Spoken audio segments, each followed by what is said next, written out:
தேவனுக்கு மகிமை உண்டாவதாக. இந்த நாளிலும் நாங்கள் நம்முடைய பகுதிக்கு வரவும் ஆண்டுடைய ஊழியத்தை செய்யவும் ஆண்டு கொடுத்த பெரிய கிருபைக்காக ஆண்டவருக்கு ஸ்தோத்திரம். எங்களை அன்போடு அழைத்த போதகர் ஐயா அவர்களுக்கு நாங்கள் நன்றி சொல்கிறோம். மற்றும் சபை ஊழியர் அவர்கள், திருச்சபையுடைய மூப்பர்கள், பெரியவர்கள், தாய்மார்கள், இந்த ஊழியத்திற்காக ஜெபிக்கிறவங்களுடைய யாவருக்கும் நன்றி கூறி, இந்த நாளிலும் ஆண்டவர் நம்மோடு கூட பேசும் சத்திய வார்த்தையை நாம் தியானித்து அந்த ஆசீர்வாதங்களை நாம் சுதந்திரித்துக் கொள்ள இருக்கிறோம். எபிரேயர்களின் நிருபம் 2வது அதிகாரம்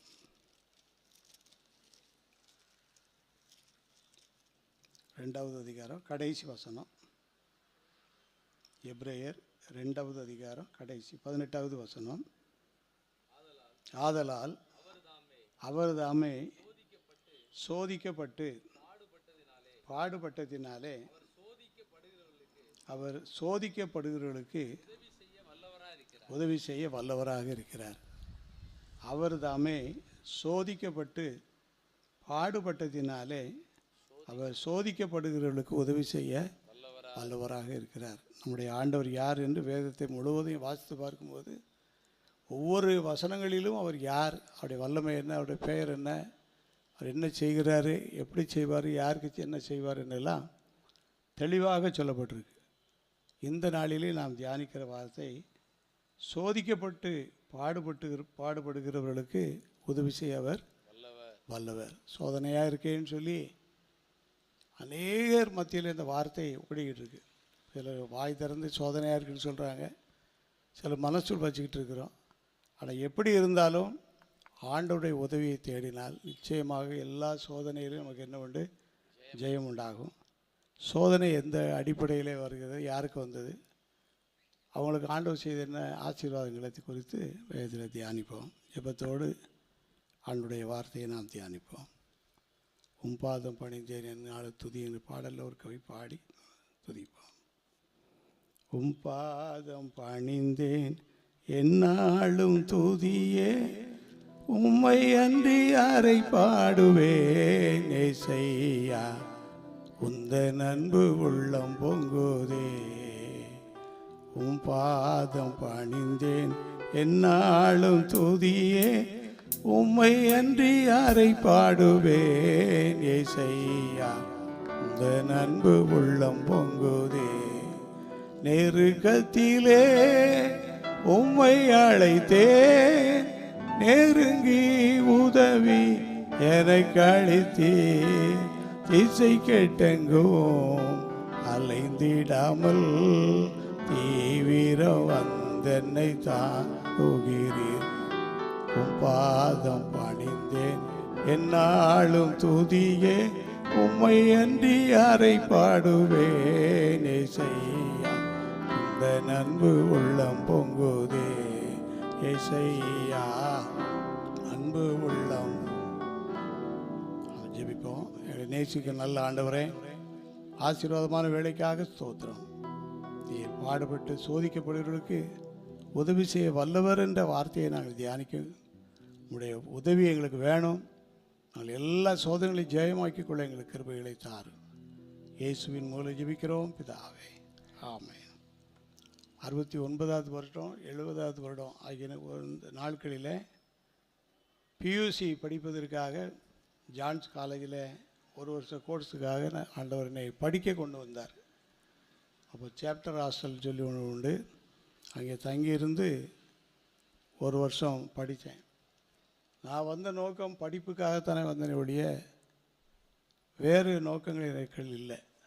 ஆனால் ஆண்டோடைய சித்தமும் வேலையும் எப்படி இருக்குன்னு சொன்னால், நீ படிக்கவும் செய்யணும், அதே நேரத்தில் என்னுடைய ஊழியத்தையும் நீ என்ன செய்யணும் என்று சொல்லி அந்த 69 70 ஏறத்தாழ ஒரு 50 ஆண்டுகளுக்கு மேலே ஆயிடுச்சு.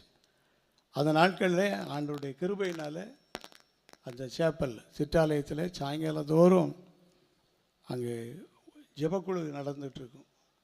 அந்த ஜெபக்குழுவில் அந்த நாட்களில் இருந்தது. இந்த நாளில் நம்முடைய திருமண்டலத்தில் பணி செய்து ஓய்வு பெற்ற குருமார்கள், தற்சமயம் பணி செய்கிற குருமார்கள் சிலர் எல்லாம் அந்த நாட்களில் கல்லூரியில் படித்து கொண்டு ஜெபக்குழு நடத்தி வந்தார்கள். என்னையும் அழைத்தார்கள், நானும் சென்றேன்.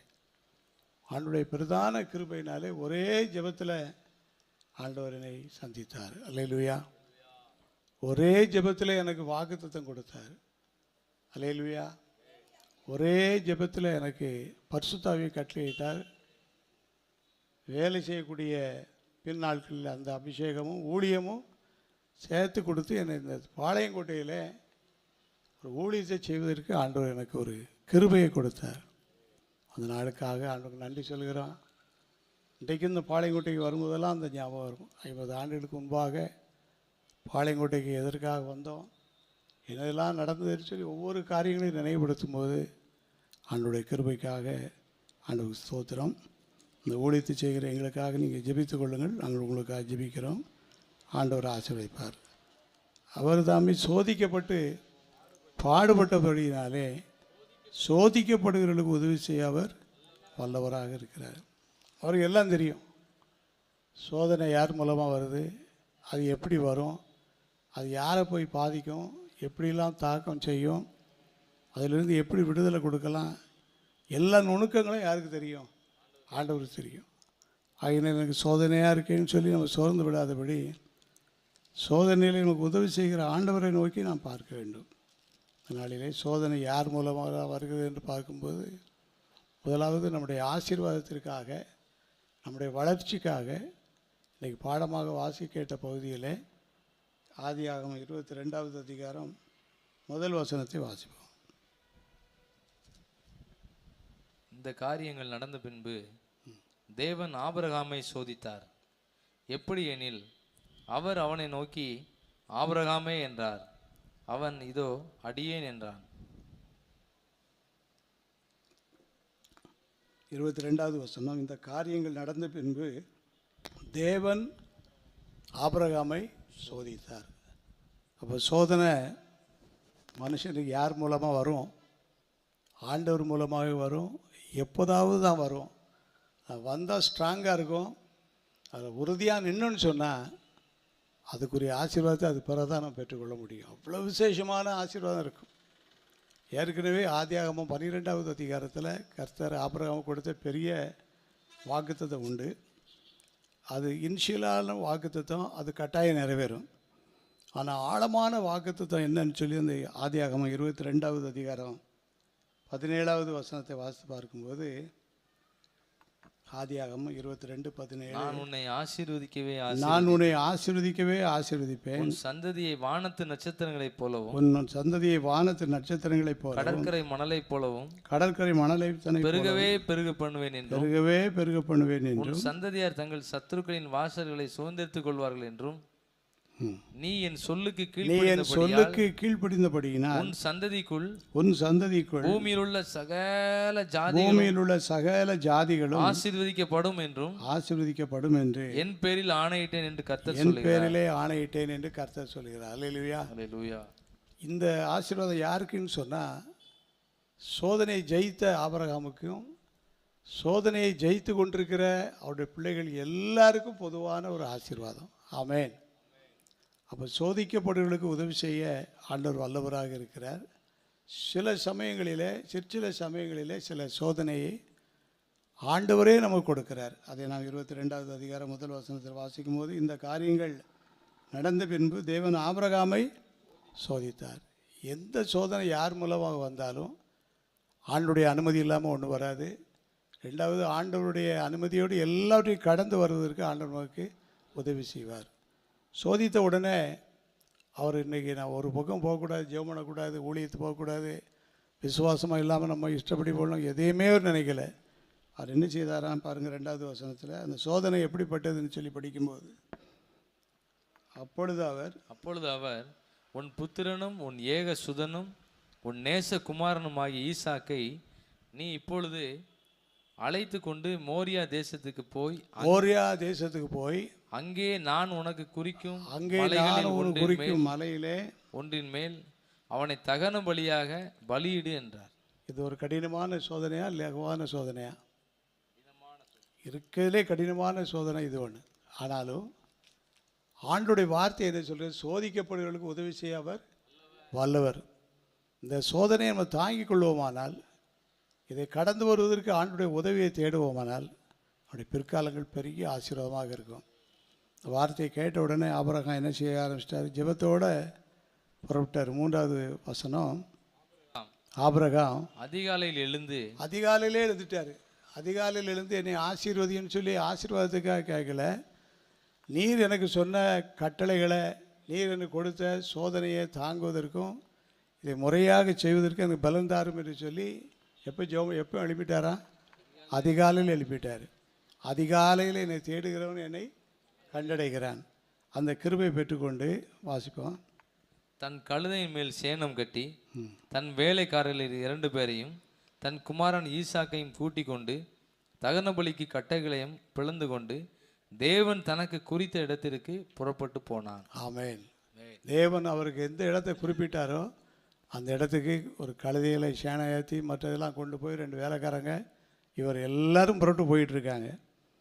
இன்னும் நம்ம ஆண்டவற்றை ஜெபிக்க இந்த சோதனை இன்னும் எப்படிலாம் நம்ம ஜெயிக்கலாம்னு சொல்லி அவர் கற்றுக் கொடுப்பார். அடுத்த வசனம், 3ஆம் நாளில் ஆபிரகாம் தன் கண்களை ஏறெடுத்து பார்த்து தூரத்திலே அந்த இடத்தை கண்டான். 3 நாள் பிரயாணம் பண்ணியிருக்காங்க. தூரத்து இடத்துல ஆண்டவர் சொன்ன இடத்த கண்டுபிடிச்சிட்டாங்க. தொடர்ந்து அவர் ஜெபம் பண்ணிட்டு வர்றாரு. அப்பொழுது ஆபிரகாம் தன் வேலைக்காரரை நோக்கி, நீங்கள் கழுதையை நிறுத்தி இங்கே காத்திருங்கள்.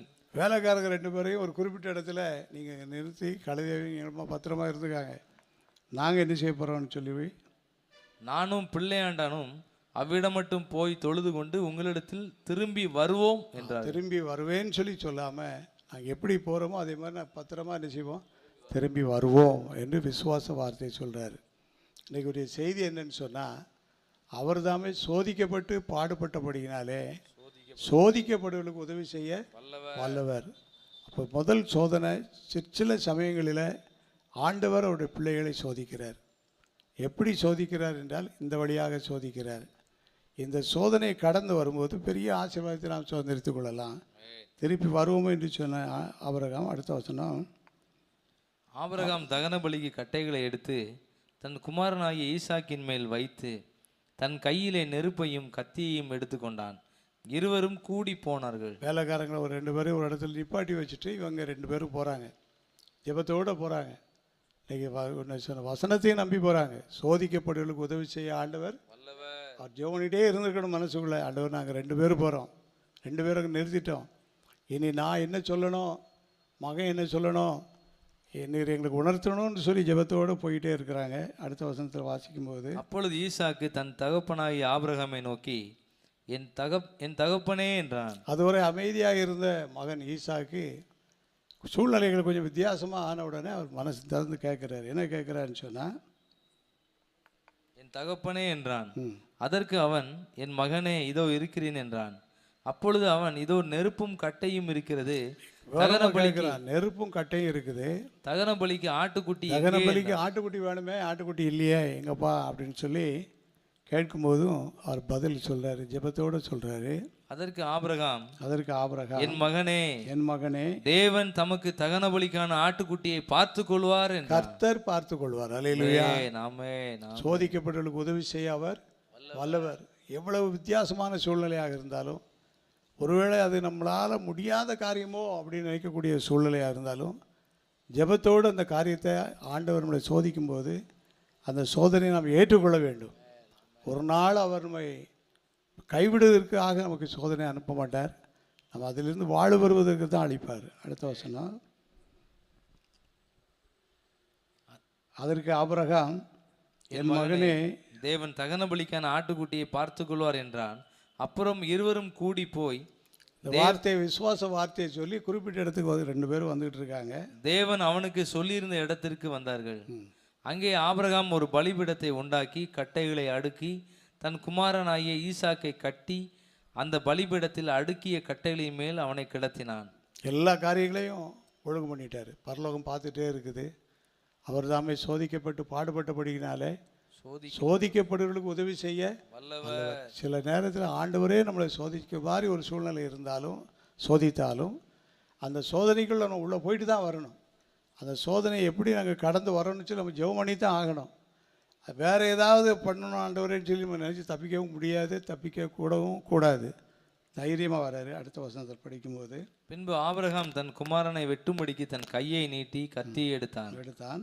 அப்பொழுது கர்த்தருடைய தூதனானவர் வானத்திலிருந்து ஆபிரகாமே ஆபிரகாமே என்று கூப்பிட்டார்.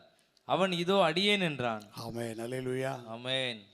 பரத்தில் இருந்து ஜெயம் வரும், பரன் என்னை காக்க வல்லோ. பரத்தில் இருந்து ஜெயம் வரும், பரன் என்னை காக்க வல்லோ. காக்கும் வல்ல மீட்பர் உண்டனக்கு, உண்டனக்கு, உண்டனக்கு. காக்கும் வல்ல மீட்பர் உண்டனக்கு. காத்திடுவார் என்றுமே, காத்திடுவார் என்றுமே. அவர்தாமே சோதிக்கப்பட்டு பாடுபட்டபடியினாலே சோதிக்கப்படுவர்களுக்கு உதவி செய்ய அவர் வல்லவர். ஆபிரகாமுக்கு உதவி செய்கிற ஆண்டவர் எனக்கு நிச்சயமாக உதவி செய்வார், உங்களுக்கு செய்வார், நம்முடைய குடும்பத்தில் உதவி செய்வார், நம்முடைய ஊழியத்தில் உதவி செய்வார். எந்த சோதனையாக இருந்தாலும் ஆண்டவருக்குள்ளே நிலைத்து நிற்போம், ஆண்டவர் மையை ஆசீர்வதிப்பார். அது பின் வசனத்தை வாசித்து பார்க்கும்போது 12வது வசனம், அப்பொழுது அவர் பிள்ளையாண்டன் மேல் உன் கையை போடாதே, அவனுக்கு ஒன்றும் செய்யாதே. அவனுக்கு ஒன்றும் செய்யாது. ஆண்டவருடைய அனுமதிப்படி நமக்கு வரக்கூடிய சோதனைகளில் நமக்கு எந்த தீங்கும் நமக்கு என்ன செய்யாது, வராது. நமக்கு எந்த வேதனை வராது, இழப்பு வராது, ஒன்றும் வராது. எல்லாம் இழந்து போகிற மாதிரி தெரியும். ஆண்டவர் எல்லாரையும் ஆசீர்வதி தருவார். தொடர்ந்து வாசிப்போம். நீ அவனை உன் புத்திரன் என்றும் உன் ஏக சுதன் என்றும் பாராமல் எனக்காக ஒப்பு கொடுத்தபடியினால் நீ தேவனுக்கு பயப்படுகிறவன் என்று இப்பொழுது அறிந்திருக்கிறேன் என்றார். எனக்கு நல்லா புரிஞ்சு போச்சு, உனக்கு உலக பிரகாரமான பயம் கிடையாது, யார் மேலேயும் உனக்கு பயம் கிடையாது.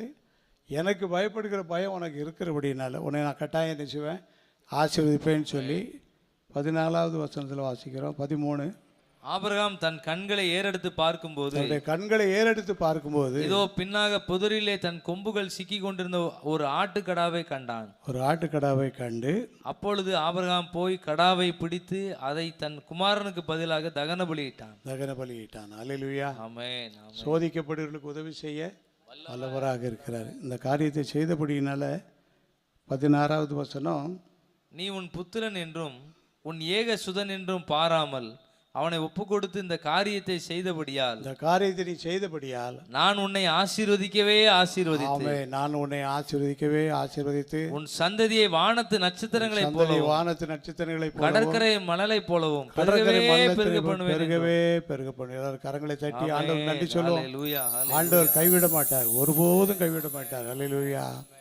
கைவிடார் இயேசு, கைவிடார், கைவிடார் இயேசு, கைவிடார் நம்மை ஒருபோதும் அவர், கைவிடார் நம்மை ஒருபோதும் அவர், கைவிடார், கைவிடார் இயேசு, கைவிடார்.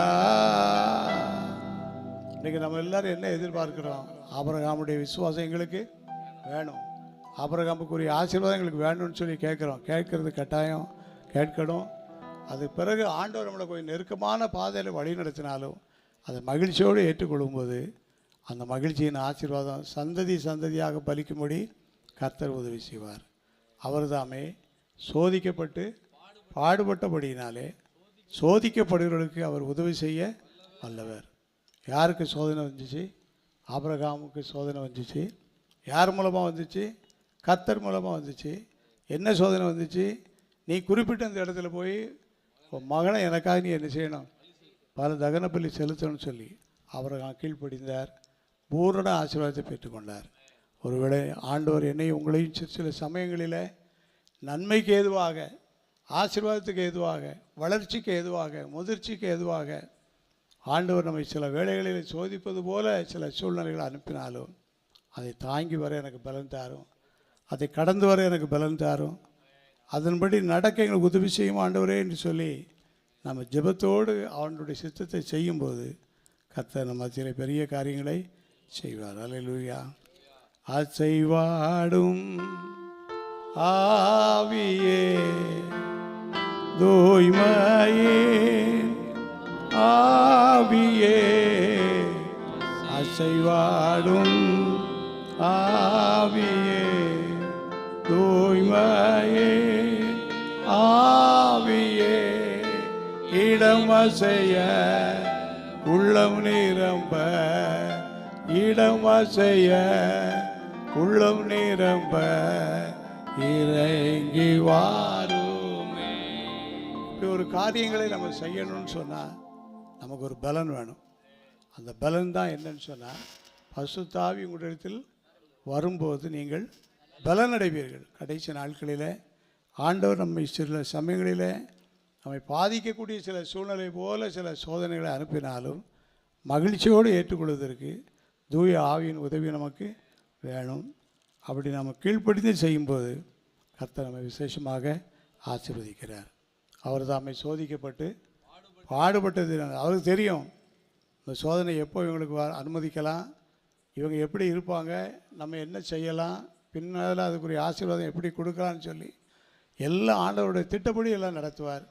ஒருவேளை இப்படிப்பட்ட சூழ்நிலைக்கு ஒத்த சூழ்நிலைகள் நமக்கு ஒருவேளை வருமானால் சோர்ந்து விடாமல் கர்த்தருக்குள்ளே நிலைத்திருப்போம். கர்த்தர் பெரிய காரியங்களை செய்வார். ரெண்டாவது சோதனை யார் மூலமாக வருதுன்னு சொன்னால் அசுத்த ஆவிகள் மூலமாகவும் கூட நமக்கு சோதனைகள் என்ன செய்யும் வரும். மார்க்கில் சுவிசேஷம் 9வது அதிகாரம், மார்க்கில் சுவிசேஷம் 9வது அதிகாரத்தில் நான் வாசித்து பார்க்கும்போது 22வது வசனம் 20வது வசனம்,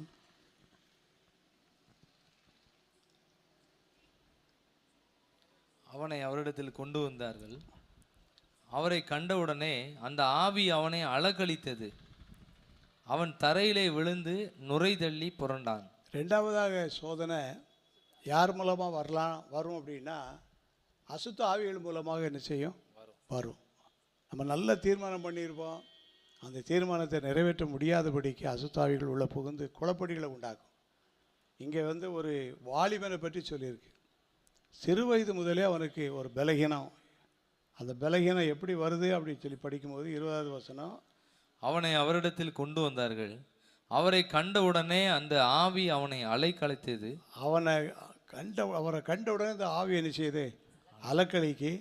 அவன் தரையிலே விழுந்து, அவன் உடனே தரையில் விழுந்துருவான், நுரை தள்ளி புரண்டான். நுரை தள்ளி புரண்டான் இருக்கு. அடுத்த வசனத்தில் அவர் அவனுடைய தகப்பனை நோக்கி, இது இவனுக்கு உண்டாகி எவ்வளவு காலம் ஆயிற்று என்று கேட்டார். பையனுடைய தகப்பனார் பக்கத்தில் நிற்கிறாரு. அவர்கிட்ட கேட்கிறாரு ஆண்டவர், இப்படி இவனுக்கு எவ்வளவு நாள் ஆச்சு அப்படின்னு சொல்லும்போது அதற்கு அவன் சிறு வயது முதற்கொண்டே உண்டாயிருக்கிறது. சின்ன பையனா இருக்கும்போது இப்படி தயாரா இருக்கான்.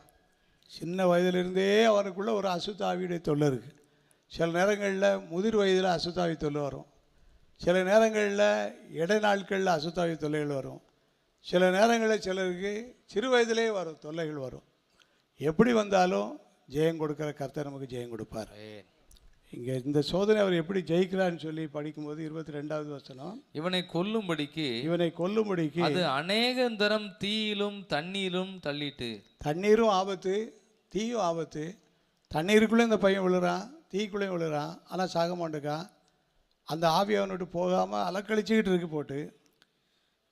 நீர் ஏதாயிலும் செய்யக்கூடுமானால், தகப்பனார் சொல்கிறாரு, ஏதாயிலும் ஒன்று செய்யுங்க ஐயா, என் பையன் பாவம் சிறு வயதிலிருந்தே இந்த தொல்லையினால் பாதிக்கப்பட்டிருக்காங்க. எங்களை குடும்பமே ரொம்ப சோதிக்கப்பட்ட ஒரு குடும்பமாக போயிடுச்சு. ஏதாயிலும் செய்யக்கூடுமானால் எங்கள் மேல் மனதிறங்கி எங்களுக்கு உதவி செய்ய வேண்டும் என்றான். எங்களுக்கு கட்டாயம் என்ன செய்யணும்?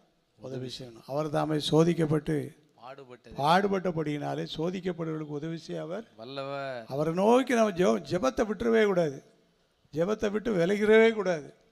மறுபடியும் நம்ம ஜெபம் பண்ணிகிட்டே வரும்போது ஆண்டவர் நமக்கு பெரிய விடுதலை தருகிறார். அடுத்த வசனத்தில் வாசிக்கிறோம், இயேசு அவனை நோக்கி நீ விசுவாசிக்க கூடுமானால் ஆகும். அது தகப்பனாரை பார்த்து சொல்றாரு, எப்பா நீ விசுவாசித்தனா எல்லாம் சரியாயிரும் அப்படிங்கிறாரு. அவர் சொல்றாரு, விசுவாசிக்கிறவனுக்கு எல்லாம் கூடும். விசுவாசிக்கிறவனுக்கு எல்லாம் கூடும்னு சொல்லும்போது உடனே பிள்ளையின் தகப்பனார் சொல்றாரு, விசுவாசிக்கிறேன் ஆண்டவரே, என் அவிசுவாசம் நீங்கும்படி உதவி செய்யும். வேண்டாம், எப்படியாவது அவிசுவாசம் உள்ள வந்துருத, விசுவாசத்தோடு இருக்கணும்னு ஆசைப்படத்தான் செய்கிறேன்.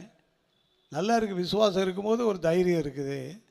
ஆனால் விசுவாசம் எல்லா நேரமும் எனக்கு என்ன செய்ய மாட்டேங்குது, இருக்க மாட்டேங்குது அப்படின்னு சொல்லிட்டு விசுவாசிக்கிறேன் ஆண்டவரே, விசுவாசிக்கிறேன் ஆண்டவரே, என் அவிசுவாசம் நீங்கும்படி உதவி செய்யும் என்று கண்ணீரோட சத்தமிட்டு அப்போ சொன்னார். அவிசுத்த ஆவிகள் நம்மளை விட்டு விலகணும்னு சொன்னால் விசுவாசத்தோடு நம்ம என்ன செய்யணும், கண்ணீரோடு ஜெபம் பண்ணி ஆண்டவரே உரத்த சத்தமாக ஜெபம் பண்ணி இந்த அசுத்தாவி எங்களை விட்டு விடுதலை ஆகும்னு சொல்லி நம்ம ஜெபிக்கணும். ஜெபிக்கும்போது அந்த அசுத்தாவிகள் அல்லது சாத்தான் மூலமாக நம்ம வரக்கூடிய எல்லா சோதனைகளையும் நம்ம ஜெயிப்பதற்கு ஆண்டவருக்கு பலன் கொடுக்கிறாரு. தொடர்ந்து வாசிப்போம். உடனே பிள்ளையின் தகப்பன், அப்பொழுது ஜனங்கள் கூட்டமாய் ஓடி வருவதை இயேசு கண்டு அந்த அசுத்த ஆவியை நோக்கி, ஊமையும் செவிடுமான ஆவியே, இவனை விட்டு புறப்பட்டு போ. அந்த ஆவிக்கு பேர் என்ன பேரா? ஊமையும் செவிடுமான. ஊமையும் செவிடு சத்தம் முடியாதாவது ஒரு கதையில் சேர்க்கலாம், சீக்கிரம் போயிடும். இந்த ஊமையாக இருக்கிற ஆவி வந்து போன மாதிரியும் தெரியும், போகாத மாதிரியும் தெரியும், வந்தது மாதிரியும் தெரியும், வராத மாதிரியும் தெரியும். என்ன செய்யணுமோ அந்த ஊமையின் செவிடுமான ஆவி ஒரு ஆபத்தான ஆவி. இந்த வாலி பையனுக்கு தான் இருந்துச்சு. அந்த தகப்பனார் எவ்வளவோ சொல்லி பார்க்குறாரு, நான் விசுவாசிக்கிறேன் ஆண்டவரே. எனக்கு சில நேரம் என்ன வந்துடுது, அவிசுவாசம் வந்துடுது. சில நேரங்களில் அசுத்தாவி நம்மளை சோதிக்கும் போது ஒரே நிலையில் இருக்க விடாதபடி நம்மளை அலக்களிக்கும். ஆனாலும் நம்ம சோர்ந்து பெறக்கூடாது. தொடர்ந்து வாசிப்போம். ஊமையும் செவிடுமான ஆவியே, இவனை விட்டு புறப்பட்டு போ, இவனை விட்டு புறப்பட்டு போ, இனி இவனுக்குள் போகாத என்று நான் உனக்கு கட்டளையிடுகிறேன் என்று அதை ஆண்டவர் நிரந்தரமான விடுதலை கொடுக்கிறார். இவனை விட்டு புறப்பட்டு போனா போயிடும். ஒருவேளை ஆண்டவர் போன பிறகு திருப்பி வர்றதுக்கு வாய்ப்பு இருக்கும்.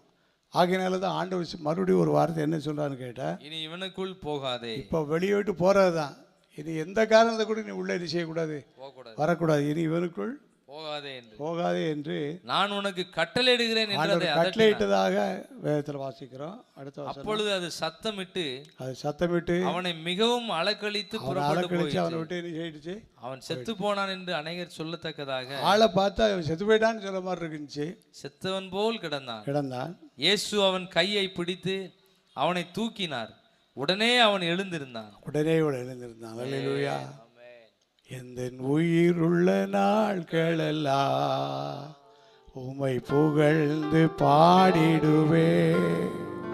எந்த உயிருள்ள நாட்களெல்லாம் உம்மை புகழ்ந்து பாடிடுவே.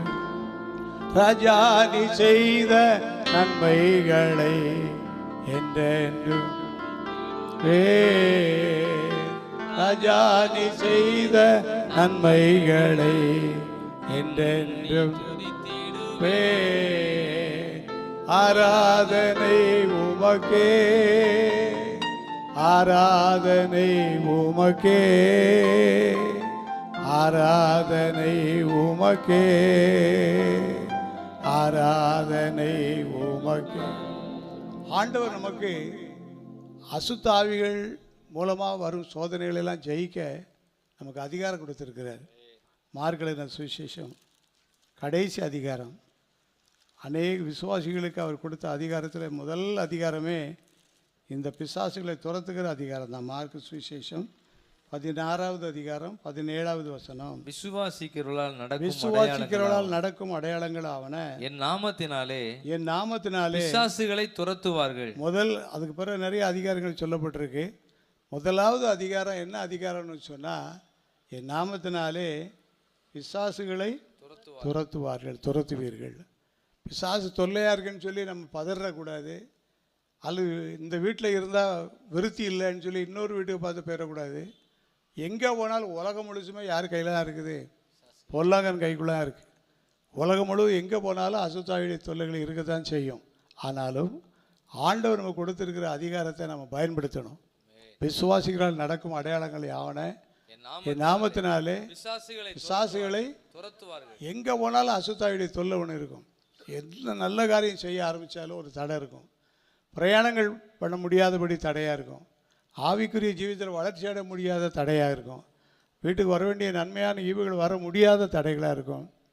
தடைகள் வரதில் நிறைய தடைகள் யார் மூலமாக தான் வரும், அசுத்த ஆவியின் மூலமாக. அதனால தான் ஆண்டவர் சொன்னார், பலவானை முந்தி என்ன செய்யுங்க, கட்டுங்க. பலவானை முந்தி கட்டுங்க. ஆண்டவர் அற்புதங்களை செய்வார். பிரியமானவரே, அவர் தாமே சோதிக்கப்பட்டு பாடுபட்டபடியினாலே அவர் சோதிக்கப்படுவர்களுக்கு உதவி செய்ய முதலாவது சோதனை யார் மூலமாக வரும், கர்த்தர் மூலமாக வரும். கர்த்தருடைய வார்த்தையை கீழ்ப்படியும் போது அந்த ஆசீர்வாதத்தை பெற்றுக்கொள்ளலாம். ரெண்டாவது, நமக்கு சோதனை யார் மூலமாக வருதுன்னு சொன்னால் அசுத்த ஆவிகள். அசுத்த ஆவிகளுக்கு பயப்பட வேண்டாம். அசுத்த ஆவிகள் ஒன்றும் பண்ண முடியாது. நம்ம தேவனுடைய ஆவியோடு கூட இருந்து அவைகளை நம்ம ஜெயிக்கணும். அதனால தான் அப்போஸ்தலர் 10வது அதிகாரம் 38வது வசனத்தை வாசிக்கும்போது, நசரனாகிய இயேசுவை தேவன் பரிசுத்த ஆவியினாலும் வல்லமையினாலும் அபிஷேகம் பண்ணினார். தேவன் அவருடனே கூட இருந்தபடியினாலே, தேவன் அவரோடு கூட இருந்தபடியினாலே அவர் நன்மை செய்கிறவராயும் பிசாசின் வல்லமையில் அகப்பட்ட யாவரையும் குணமாக்குகிறவராயும் சுற்றி திரிந்தார். அப்ப நம்ம எல்லாருக்கும் என்ன வேணும்னு சொன்னா, இயேசு கிறிஸ்து மேல இருந்த அபிஷேகமும் இயேசு கிறிஸ்து மேல இருந்த அசுத்தாவிகளை துரத்தக்கூடிய அந்த வல்லமையும் இயேசுவுக்கு இருந்த போல எனக்கும் உங்களுக்கும் தினசரி ஜெபம் பண்ணணும். ஆண்டவரே, ஊழியத்துக்கு போகிறேன், ஊழியத்துக்கு எதிர்க்கக்கூடிய சக்திகள் அசுத்தாவிகள் உண்டு. தொழில் செய்ய போகிறேன், அங்கே நிறைய எதிர்ப்புகள் உண்டு. பல்வேறு காரியங்களுக்கு நான் புறப்பட்டு போகிறேன், எனக்கு உதவி வேணும்னு சொல்லி அந்த பலவான முதலாவதே கட்டி என்ன செஞ்சிடணும், ஜெபம் பண்ணிடணும். ஒரு குறிப்பிட்ட ஊரில் அநேக வருஷத்துக்கு முன்பாக ஒரு 3 நாட்கள் தியான முகாம், ஆண்கள் தியான முகாம் வைத்திருந்தோம். அந்த தியான முகாமை கர்த்தர் ஆசீர்வதிச்சார். முகாம் முடிஞ்ச பிறகு எல்லாரும் புறப்பட்டு போயிட்டாங்க. நாங்கள் ஒரு 10 பேர் மாத்திரம் முகாமுடைய நன்றிக்காக அதில் காத்திருந்தோம். திடீர்னு ஒரு சத்தம் வந்துச்சு, ஒரு இறைச்சல், கூச்சல் போட்ட ஒரு சத்தம் வந்துச்சு. யாருன்னு சொல்லி பார்க்கும்போது ஒரு வாலிப சகோதரிக்கு ஒரு அசுத்தாவி தொல்லை இருந்திருக்கு. அது வரைக்கும் அமைதியாக இருந்து கூட்டம் முடிஞ்ச நேரத்தில் சத்தம் போடுது. சத்தம் போட்டு ஒரு வார்த்தை சொல்லிச்சு. இந்த கூட்டத்தில் நடத்தின ஆண்களில் ஒருத்தர் என்னைய அவதூறாக பேசிட்டாரு அப்படின்னு சொல்லி ஒரு வார்த்தையை சொல்லிடுச்சு. நாங்கள் இது யார் சொல்லியிருப்பா, அப்படி இருக்காதே, அப்படி இருந்தால் நாங்கள் அதை சரி பண்ணி சொல்லுதோன்னு சொல்லிட்டு பார்த்தா ஒரு ஆள் எங்களோட ஜெபம் பண்ணிகிட்டு இருக்கிறாரு. அந்த அசுத்தாய் பிடித்த சகோதரி என்ன சொல்லுதுன்னு கேட்டால், ஒரு குறிப்பிட்ட ஆளை சொல்லி ஒரு அடையாளம் சொல்லுது. என்ன அடையாளம்னு சொன்னால், அவர் ஒரு ப்ளூ கலர் துண்டு கர்ச்சிப்பு, ஒரு டவல் வச்சுருக்காரு, பெரிய டவலாக இருக்கும் அது, அப்படின்னு சொல்லி போயிடுச்சு. அப்படி ஆள் யார் இருக்கான்னு பார்த்தா, அப்படி ஒரு ஆள் உள்ளே இருக்கார். அந்த ஆள் நம்மளை விட கர்த்தருக்கு பயப்படுதவங்க. அவங்க அந்த 3 நாள் முகாமிலையும் வெளியே வராமல் முகாமுக்காக ஜெபம் பண்ணிட்டு இருந்தவங்க. அவங்களுக்கு இந்த வார்த்தைக்கு என்ன கிடையாது, சம்மந்தமே கிடையாது. அப்போ புரிஞ்சுக்கிட்டோம், இது யாருடைய வேலை, இந்த 3 நாள் ஊழியத்துக்கு இடைஞ்சலாக செய்த அசுத்தாயுடைய வேலை அப்படின்னு சொல்லி நாங்கள் புரிஞ்சுக்கிட்டு அந்த பிள்ளையுடைய தகப்பனாருக்கு அழைப்பு கொடுத்து அவர் வந்தார். ஐயா, நடந்தது இதுதான்.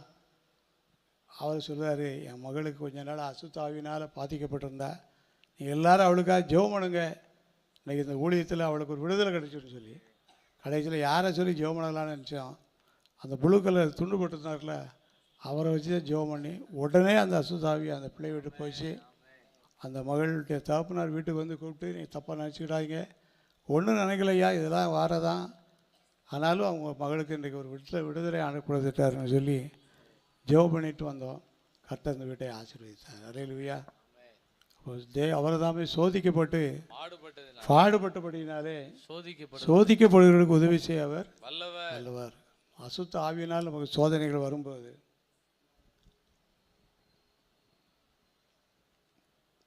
அவன் கலங்க வேண்டிய அவசியம் இல்லை. வேத வசனத்தை எடுத்து நிறைய வாசிக்கணும். இதெல்லாம் நல்லா எல்லோரும் புரிஞ்சுக்கிட்டீங்கன்னா உங்களுக்கு பிரயோஜனமாக இருக்கும். வேத வசனத்தை நிறைய வாசிக்கணும். எல்லா நாளும் வாசிப்பதை விட ஒரு மாதிரி அசுத்தாவிடைய தொல்லை மாதிரி வீட்டில் ஏதோ ஒரு பிரச்சனையை கொண்டு வந்துட்டு இருக்காங்க சாத்தான் அப்படின்னு சொல்லி வரும்போது வேத வசனத்தை அதிகமாக வாசிக்க பழகிடணும். அப்போ அந்த வேத வசனத்தை படிக்க நமக்கு விசுவாசம் கிடைக்கும். விசுவாசம் கிடைக்க ஆட்டோமேட்டிக்காக நம்ம ஜெபம் பண்ண ஆரம்பிச்சிருவோம். அதுக்காக யாராவது பதில் சொல்லிட மாட்டாங்களா, இது என்னதுன்னு சொல்லிலாம் நம்ம போக வேண்டிய அவசியமே கிடையாது. நமக்காக எல்லோரும் ஜெபம் பண்ணலாம். ஆனால் அந்த சோதனைகளை கடந்து வர்றது யார் தான் வரணும், நம்ம தான் வரணும். ஆண்டவர் நமக்கு கிருபை கொடுக்குறாரு. நாமத்தினாலே எதை கேட்டாலும் தருவேன்னு சொன்ன ஆண்டவர், விசுவாசிகளால் நடக்கும் அடையாளங்களில் என் நாமத்தினாலே பிசாசுகளை துரத்துவார்கள். ஏன்னா அதெல்லாம் பிசாசு ஆண்டு இல்லையான்னு யாரும் சொல்ல முடியாது. இயேசு எல்லாத்தையும் இருப்பது போல் அசுத்தாவி எங்கேயாவது ஒரு இடத்துல உள்ளே உட்கார்ந்துருக்கும். அது தெரியாது, அது தந்திரம் உள்ளது, அது நமக்கு கேடு செய்வதற்காக நமக்கு இடைஞ்சல் பண்ணிக்கிட்டே இருக்கும். ஆனால் நம்ம அது கலங்காதபடி தைரியமாக இருப்போம். கர்த்தர் நடத்துவார். அல்லேலூயா. கலங்காதே கலங்காதே, கர்த்தர் உன்னை கைவிட மாட்டார். கலங்காதே கலங்காதே, முள்மூடி உனக்காக, ரத்தம் எல்லாம் உனக்காக, முள்மூடி உனக்காக, ரத்தம் எல்லாம் உனக்காக. பாவங்களை அறிக்கையிடு, பாவங்களை அறிக்கையிடு, பரிசுத்தமாகிவிடு, நீ பரிசுத்தமாகிவிடு. கலங்காதே கலங்காதே, கர்த்தர் உன்னை கைவிட மாட்டார். ஒரு நாள் நம்ம கைவிடப்பட்டு போகிறதே கிடையாது. ஏன்னு சொன்னால் தேவன் பாடுபட்டபடியினாலே அந்த பாடுகளின் மத்தியிலே இருக்கிற நமக்கு உதவி செய்ய அவர் அசுத்தாயின் மூலமாக. முதலாவது நமக்கு சோதனை ஆண்டவர் சில சமயங்களில் நம்முடைய நல்வாழ்வுக்காக நம்மளை சோதித்து கடைசி வரைக்கும் நிலைத்திருக்க பலன் கொடுக்குறார். ரெண்டாவது சில விதமான சோதனை யார் மூலமாக வருது? அசுத்த ஆவி மூலமாக. இளைஞர்களை பிடிக்கிறான், முதியோர்களை பிடிப்பான், சிறு பிள்ளைகளை பிடிச்சி அசுத்த ஆவியுடைய தொல்லைகளை எப்படி இருந்தாலும் நம்ம அது கலங்க வேண்டிய அவசியமே கிடையாது. இயேசுவின் நாமத்தை சொல்லி, இயேசுவின் நாமத்தை சொல்லி அந்த அசுத்தாவிகளை துரத்தும் போது எல்லாம் ஓடி போயிடும்.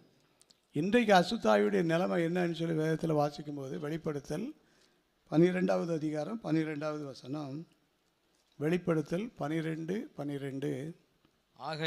ஆகையால் பரலோகங்களே பரலோகங்களே, அவைகளில் வாசமாய் இருக்கிறவர்களே, அவைகளில் வாசமாய் இருக்கிறவர்களே, களி கூறுங்கள், களி கூறுங்கள். பூமியிலும் பூமியிலும் சமுத்திரத்திலும் குடியிருக்கிறவர்களே, சமுத்திரத்திலும் குடியிருக்கிறவர்களே, ஐயோ ஐயோ, பிசாசானவன் தனக்கு கொஞ்ச காலம் மாத்திரம் உண்டென்று அறிந்து, தனக்கு கொஞ்ச காலம் மாத்திரம் உண்டு என்று அறிந்து மிகுந்த கோபம் கொண்டு உங்களிடத்தில் இறங்கினபடியால் உங்களுக்கு ஆபத்து வரும் என்று சொல்ல கேட்டேன். அந்த வெளிப்படுத்தல் விசேஷம் 12வது அதிகாரத்தை முழுவதும் வாசிக்கும் போது தேவனுடைய பிள்ளைகளுக்கு ஜெயம் கிடைக்கி அசுத்தாவிகள் எல்லாம் அலக்கழிச்சு ஓடி அழிஞ்சு போகுது.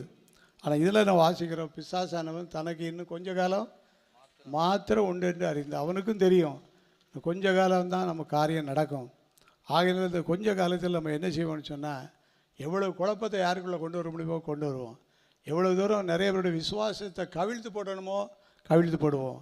எவ்வளோ பேர் ஜெபிக்க விடாமல் தடை செய்யணுமோ அதெல்லாம் செய்வோம். ஊழியம் செய்ய விடாதபடி தடுக்க வேண்டிய வேலையெல்லாம் செய்வோம்.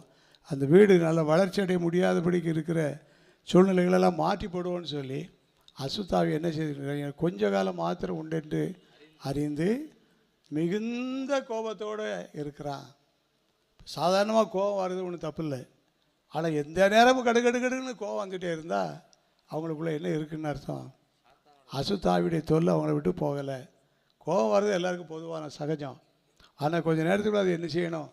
மாறணும். காலையில் பிடிச்ச கோபமான பேசுகிற பேச்சு சாயங்காலம் வரைக்கும் குறையலைன்னு சொன்னால் அவங்க ஒழுங்காக பேசலை, அவங்களுக்குள்ளே என்ன இருக்குது?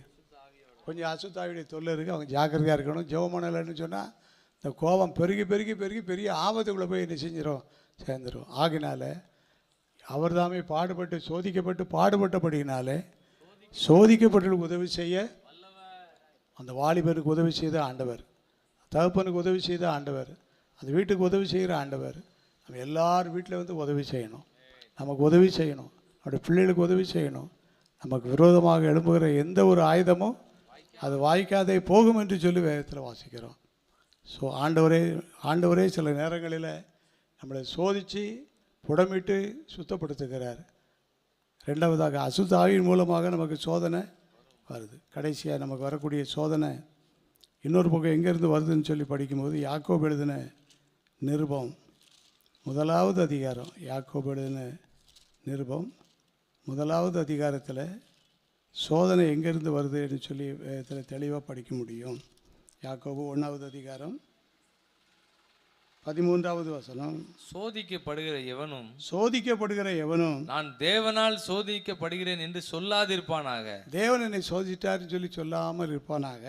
தேவன் பொல்லாங்கினால் சோதிக்கப்படுகிறவர் அல்ல, இல்லை, அவர் ஒருவனையும் அவர் சோதிக்கிறவரும் அல்ல. சோதிக்கிறவரும் அல்ல. அவனவன் தன் தன் சுய இச்சையினாலே இழுக்கப்பட்டு சிக்குண்டு சோதிக்கப்படுகிறான். சோதனை, மூணாவது சோதனை எங்கே வருதுன்னு சொன்னால், நாமே சோதனைக்கு ஒரு காரணமாகிருந்தோம். நம்முடைய விருப்பங்கள், நம்முடைய வேண்டுதல்கள், நம்முடைய எண்ணங்கள், நம்முடைய செயல்கள், நம்முடைய கிரியைகள் எல்லாம் பாவத்துக்குள்ளாயும் சோதனைக்குள்ளாயும் அழிவை நோக்கி ஓடுது. அதுதான் வேதத்தில் நம்ம வாசிக்கிறோம்.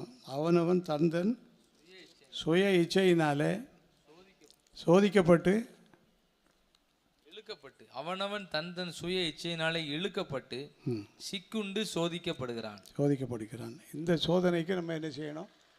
நம்ம நல்ல காரியங்கள் செய்கிற மாதிரி தெரியும், அது உண்மைதானா சரிதானாங்கிறத நம்ம இன்னும் கொஞ்சம் ஜெபம் பண்ணி முடிவெடுத்தோம்னா நல்லாயிருக்கும்.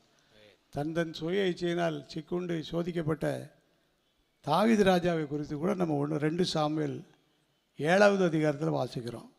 முதல் வசனம் வாசிப்போம். 2 சாமுவேல் 7:1.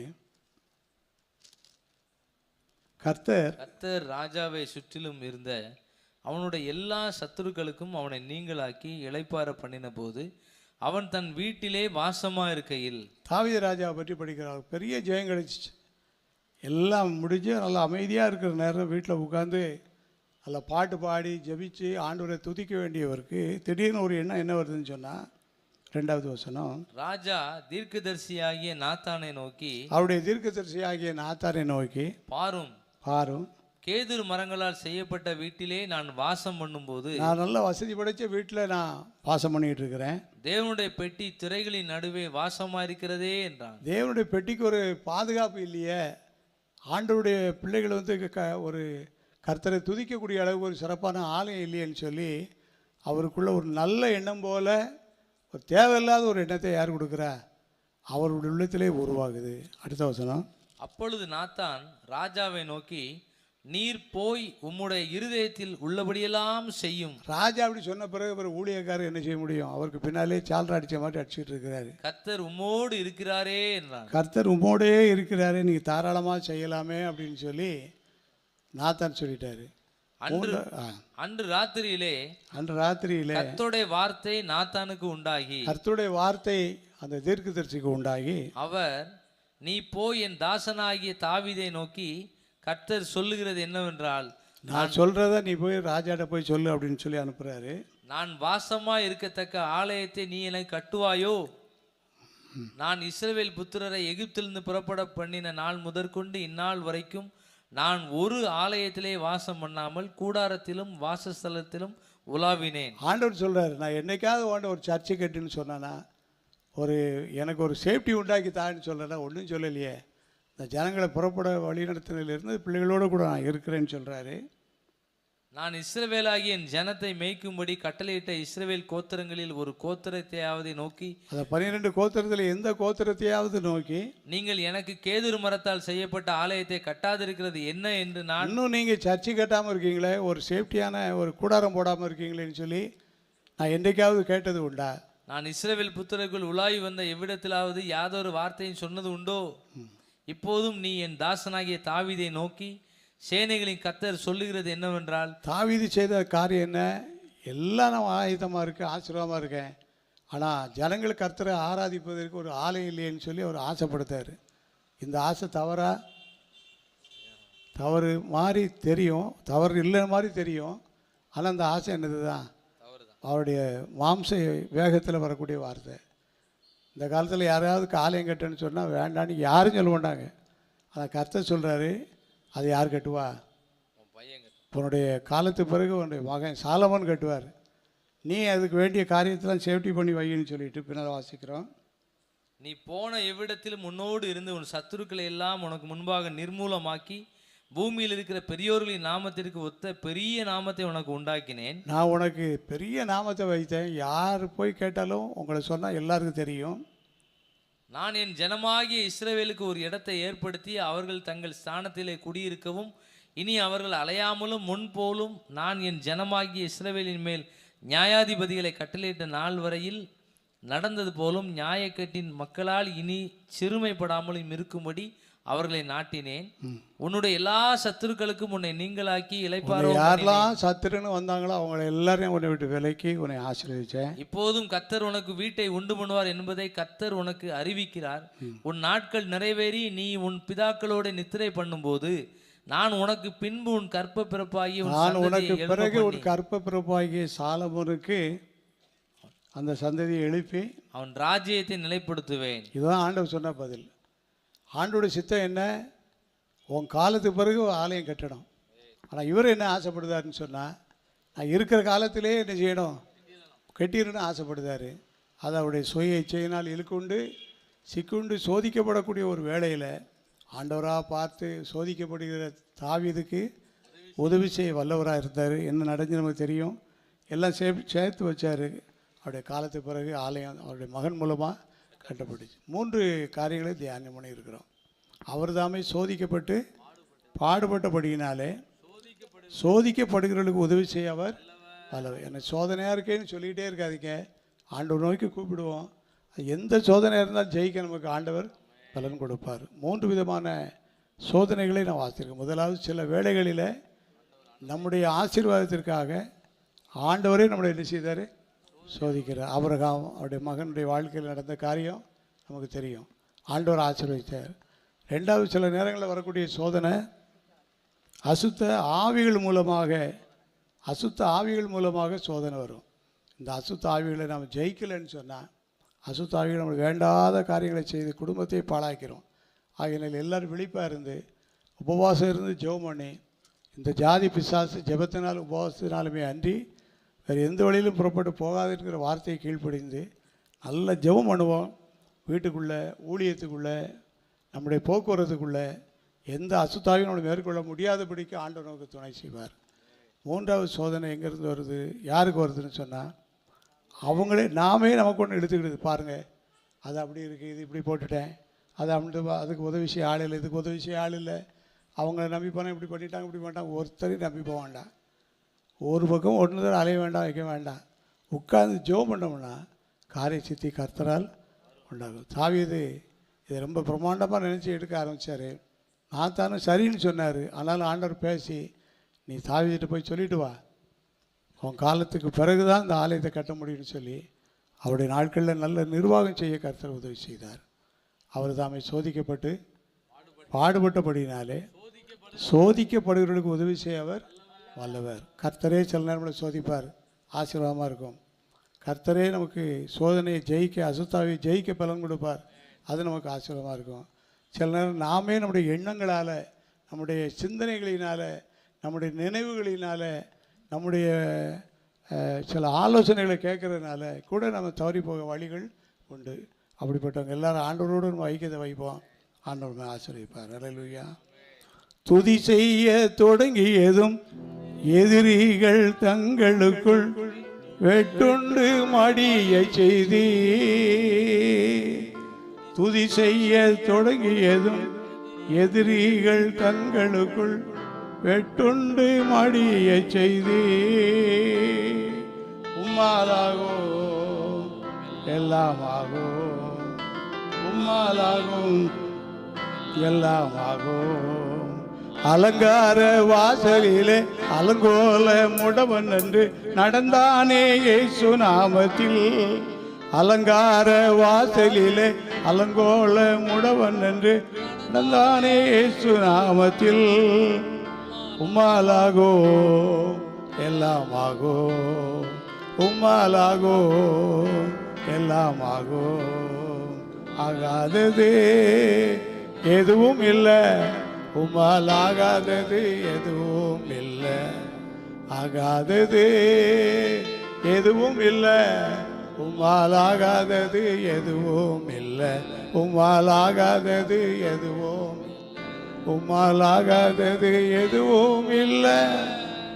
நம்ம ஜெபிக்க போகிறோம். அவர் தாமே சோதிக்கப்பட்டு பாடுபட்டபடினாலே சோதிக்கப்படுகிறவர்களுக்கு உதவி செய்ய அவர் வல்லவர். 3 விதமான சோதனை. முதலாவதாக, கர்த்தரே நம்முடைய நல்வாழ்வுக்காக நம்மளை சோதிக்கிறாரு. அப்பவும் ஆண்டுடைய உதவி நமக்கு கிடைக்க ஜெபிக்கணும். 2வது, சில சோதனைகள் அசுத்த ஆவி மூலமாக, சாத்தான் மூலமாக வந்து நம்மளை சோதிக்கும். மிகுந்த ஜெபத்தோடு இருந்து அதை ஜெயிக்க நம்மளை பலப்படுத்திக்கணும். மூன்றாவது சோதனை எப்படி வருதுன்னு சொன்னால், நம்முடைய எண்ணங்கள், நம்முடைய நினைவுகள், நம்முடைய திட்டங்கள், நம்முடைய ஆராய்ச்சிகள் எல்லாம் வேத வசனத்துக்கு உள்பட்டு இருக்கணும். ஆண்டவருக்காக பரிதாபப்படக்கூடாது, அவனுடைய பணியை செய்யணும். கடைசியாக நாத்தான் மூலமாக நல்ல அறிவு பெற்று அந்த சோதனையில் விழாதபடிக்கு தேவன் காப்பாற்றினார். நம்ம ஜெபிப்போம். உங்களையும் ஆண்டவர் தான் காப்பாற்றணும், என்னையும் ஆண்டவர் தான் காப்பாற்றணும். நம்ம ஆண்டவர்கிட்ட விலகி போயிருப்போம். ஆனால் அந்த நாட்களை நம்ம ஆண்டவர்களை அர்ப்பணிப்போம்.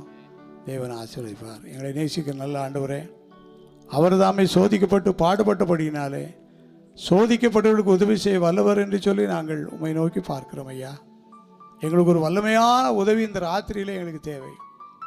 உங்களுடைய வல்லமையான உதவி எங்களுடைய குடும்பத்திற்கு இந்த நாட்களில் அதிகமாக தேவை. உங்களுடைய வல்லமையான உதவி விசுவாசிகள் ஊழியர்களுக்கு எங்களுக்கு நிச்சயம் தேவை. அப்பா, நீர் எங்களுக்கு பாடுபட்டு கொண்டிருக்கிற எங்களுக்கு உதவி செய்ய வல்லவராக இருக்கிறீர் என்று நாங்கள் விசுவாசிக்கிறோம். அநேகர் இந்த விடுதலை இந்த நாளிலே பெற்றுக்கொள்ளட்டும். அநேகர் இந்த விடுதலை இந்த நாட்களில் பெற்றுக்கொள்ளட்டும். அநேகர் இந்த விடுதலை இந்த நாட்களில் பெற்றுக்கொள்ளும்படியாக தூய ஆவியானவர் உதவி செய்வீராக. தூய ஆவியானவர் உதவி செய்வீராக. நீரே எங்களை சோதித்தாரும் அது எப்படி கடந்து வர வேண்டும் என்று எங்களுக்கு ஆலோசனை தாரும். அசுத்த ஆவி எங்களை வீட்டை அலக்கழித்தாலும் இயேசுவின் நாமத்தில் ஆண்டவரை அதை கண்ட்ரோல் பண்ணி ஜெபிக்கிறோம். ஐயா, எங்களுடைய எண்ணங்களே வித்தியாசமான எண்ணமாக இருக்குமானால் அதை ஒழுங்குபடுத்தி தாரும். நீ செய்து எங்களை நடத்தப் போகிற தயவுக்காக நன்றி செலுத்துகிறோம். இயேசுவின் மூலம் ஜெபிக்கிறோம் பிதாவே.